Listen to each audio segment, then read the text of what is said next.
Hi everybody, my name is Daniel. Before we start, or as we start, I want to ask you a question. Do you remember those situations where you had an idea, you did nothing about it, and you saw somebody rolling it out there, maybe being successful? Yes. Do you sometimes ask yourself, why do I go to seminars about how to become a millionaire? I read books about how to become rich, and the next day and the next year, I'm still in the same place. Does that sound familiar? Yeah. The reason that happens is because you do not believe what those people are saying you should do. Now, belief manifests itself in two ways: fear or ignorance. So the job that we do, we challenge people to excel at what they do.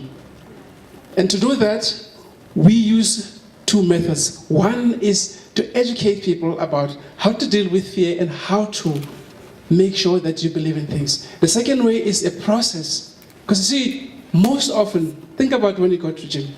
You want to lose weight, you go sign up at Virgin Active, what do? You decide, no, I'm not going to go because it's cold today. So part of the problem is we want to do things, but we don't want to do the things that will get us the things that we want. We want the results, but we don't want it to work. So what we do really is to say, how can you excel? Now, the only way to get people to be the best at the best they can be at what they want to be the best at is to get them to believe. Belief, it's at the center of everything. But how do you get people to believe?